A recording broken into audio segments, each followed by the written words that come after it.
Avec elle, l'espace d'un week-end, tout est en train de se mélanger en France. La musique, la politique et la générosité. Madonna, la rockstar, qui donnera demain au Parc de Sceaux le plus grand concert jamais organisé dans notre pays, a été reçue, vous le voyez là, à l'Hôtel de Ville cet après-midi, l'Hôtel de Ville de Paris, par M. Jacques Chirac. Ainsi que par Line Renaud, elle a remis donc à Line Renaud, au nom de l'Association des artistes contre le sida, un chèque de 500 000 francs. C'est-à-dire 50 millions de centimes. De tout cœur, je voudrais remercier Madonna. Parce que c'est vraiment chic, c'est vraiment sympa de sa part de faire un geste pareil. C'est très symbolique de son attachement à la lutte contre un fléau qui touche tout le monde et notamment la jeunesse.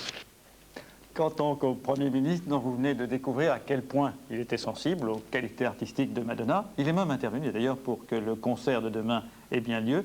Il a, en décidant la baisse de la TVA sur les disques, suscité un certain tollé dans les rangs socialistes. Cette décision n'est certes pas contestée sur le fond, mais considérée comme électoraliste dans sa démarche. Alors revenons au concert de demain soir. Il sera à la mesure du succès de Madonna, qui en l'espace de 4 ans a vendu 25 millions de disques.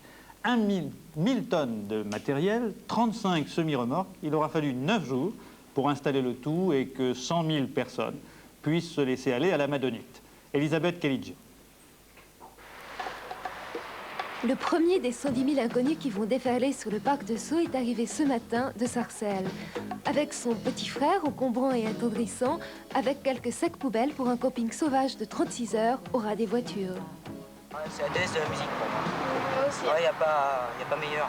On préférerait être tout seul en face de Madonna. Ça serait toujours mieux que d'avoir 100 000 personnes. Vous n'avez pas peur d'être tellement épuisé demain soir à l'heure du concert que vous allez vous endormir au milieu des... Mais normalement, il y a plus, je crois, 150 000 watts, alors on risquera pas de s'endormir.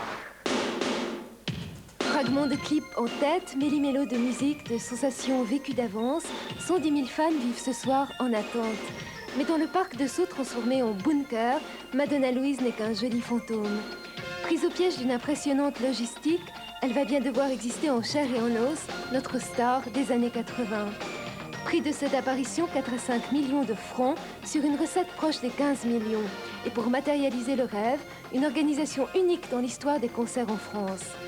1500 policiers et gendarmes, 250 vigiles, des équipes médicales, la régie des transports en alerte. Les coups de cœur d'un Premier ministre ne supportent pas l'improvisation. Madonna, elle, fait couler des océans d'encre avant de noircir de fans 500 mètres de satin vert, la pelouse bien trop tendre du parc de Sceaux. Il y a quelque chose de vraiment émouvant chez cette petite fille d'immigrés italiens qui s'était jurée d'être non seulement une star, mais une idole. Quelque chose de désarmant dans cette fragilité mêlée à une détermination farouche. Belle, drôle, arrogante, provocante, avec le génie et le goût des métamorphoses. Le talent aussi d'écrire la musique et les paroles des chansons qu'elle interprète. Et le culot d'être pour le monde entier un sexe symbole qui refuse de se prendre au sérieux. Tant pis pour les clichés, cette trajectoire, c'est aussi un merveilleux pied de nez à une enfance qu'on lui a en partie volée. Oui, star du rock.